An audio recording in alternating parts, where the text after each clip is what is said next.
Hello everyone, எல்லோரும் எப்படி இருக்கீங்க? இன்றைக்கி நம்ம என்ன செய்ய போகிறோம்னு பார்த்தீங்கன்னா, கோயம்புத்தூர் சைடில் ரொம்ப ஃபேமஸான டிஷ் சந்தகை தான் செய்ய போகிறோம். வாங்க வீடியோக்குள்ளே போகலாம்.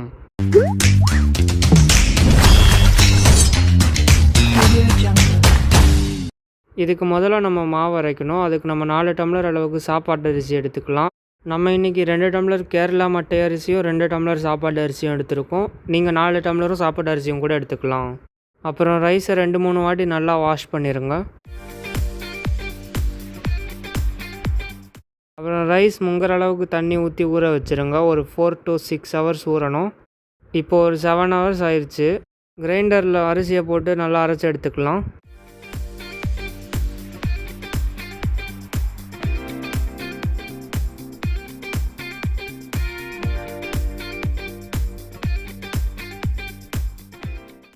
மாவாட்டையிலேயே தேவையான அளவு உப்பு போட்டு ஆட்டிடுங்க. மாவை நல்லா இந்த மாதிரி நைஸாக அரைச்சிருங்க. இப்போ மாவை தோண்டி எடுத்துடலாம். மாவு ஆட்டுற ப்ராசஸ் முடிஞ்சிருச்சுங்க. இதுக்கப்புறம் எப்படி சந்தகை செய்கிறதுன்னு பார்த்துடலாம் வாங்க. ஒரு கடாயை அடுப்பில் வச்சு பற்ற வச்சிடலாம். இப்போ அதில் தேங்காய் எண்ணெய் ஊற்றிக்கலாம். கொஞ்சம் நிறைய ஊற்றிக்கோங்க, ஏன்னா அந்த மாவுக்கு தகுந்த அளவுக்கு எண்ணெய் தேவைப்படும். எண்ணெய் நல்லா காஞ்சதும் நம்ம அரைச்சி வச்சுருக்க அந்த மாவு எடுத்து ஊற்றிடலாம்.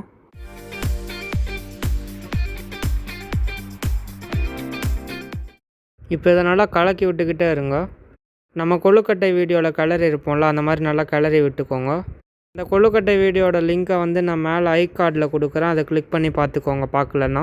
நான் இப்போ தான் புதுசாக சேனல் க்ரியேட் பண்ணியிருக்கேன். நீங்கள் ஒரு சப்ஸ்கிரைப் பண்ணிங்கன்னா எனக்கு அது ஒரு மோட்டிவேஷனாக இருக்கும். நீங்கள் சப்ஸ்கிரைப் பட்டனை தட்டி விட்டுட்டு அடுத்து என்ன செய்யலாங்கிறத கமெண்ட்டில் சொல்லிட்டு போங்க, நம்ம செஞ்சிடலாம். இந்த சந்தகையை நானும் என் அம்மாவும் சேர்ந்து தான் செஞ்சோம். இந்த மாதிரி சுற்றி சுற்றி கலக்கி விடுங்க. அப்போ தான் மாவு அடி பிடிக்காமல் நல்லா எல்லா பக்கமும் வேகும். இந்த மாதிரி மாவு கெட்டியாக இருந்தோடனே தொட்டு பார்த்தா கையில் ஒட்டக்கூடாது. அந்த பதத்துக்கு நல்லா கிளறி விட்டுக்கோங்க. இப்போ ஒரு இட்லி குண்டை எடுத்து அதில் தண்ணி ஊற்றி அடுப்பில் வச்சுருங்க. ஒரு இட்லி தட்டத்தில் துணி போட்டு வச்சுருங்க. இப்போ நம்ம கிளறி வச்சுருக்க மாவை ஒவ்வொன்றா கையில் பிடிச்சி அதில் எடுத்து வச்சிட வேண்டியது தான். இப்போ இட்லி குண்டா மூடியை போட்டு மூடி வச்சுருங்க. 10 நிமிஷம் நல்லா வேகணும். இப்போ 10 நிமிஷம் ஆயிடுச்சு. இது நல்லா வெந்துருச்சு. இப்போ ஸ்டவ்வை ஆஃப் பண்ணிடலாம். இப்போ இதை சந்தக மரத்தில் வச்சு புழிஞ்சிடலாம். இந்த சந்தக மரம் எங்கள் கொள்ளுப்பாட்டி காலத்தில் வாங்கினது இன்னும் உழைக்குது எங்கள் கிட்ட. நம்ம வேக வச்ச மாவை இப்போ இதுக்குள்ளே போட்டுடலாம். இதை இப்போ புழிஞ்சிடலாம்.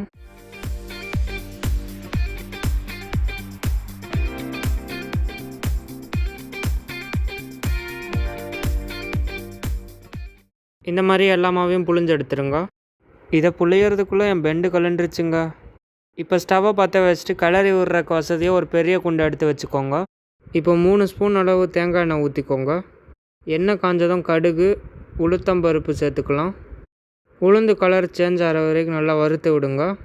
இப்போ நம்ம பொடி பொடியாக நறுக்கி வச்சுருக்க பெரிய வெங்காயம், கருவேப்பிலை, வரமிளகாயெல்லாம் சேர்த்துக்கலாம். இதை நல்லா வதக்கி விடுங்க, வெங்காயம் நல்லா வதங்குற வரைக்கும். இப்போ இந்த வெங்காயத்துக்கு அளவாக மட்டும் உப்பு சேருங்க, ஏன்னா நம்ம ஆல்ரெடி மாவாட்டையிலேயே உப்பு போட்டு தான் ஆட்டியிருக்கோம். இப்போ வெங்காயம் நல்லா வதங்கிருச்சு. இப்போ 1/2 ஸ்பூன் அளவுக்கு மஞ்சள் தூள் சேர்த்துட்டு நம்ம புளிஞ்சு வச்சுருக்க லெமனை இதில் சேர்த்துக்கலாம். இப்போ இதை நல்லா கலக்கி விட்டுருங்க. இப்போ இது நல்லா மிக்ஸ் ஆயிடுச்சு. இப்போ நம்ம பிழிஞ்சு வச்சுருக்க சந்தகையை சேர்த்துக்கலாம் இதில். இதை நல்லா கலரி விடுங்க, எல்லாமே நல்லா ஈவனாக ஸ்ப்ரெட் ஆகி மிக்ஸ் ஆகிற அளவுக்கு.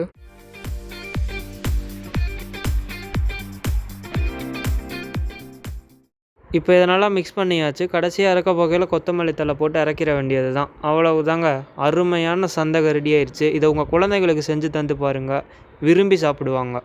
இதை நம்ம மாவாட்டி பிழிஞ்சு தான் செய்யணுன்ற அவசியம் இல்லை. இதை நம்ம கடையில் இடியாப்போன்னு சொல்லிட்டு விற்பாங்க.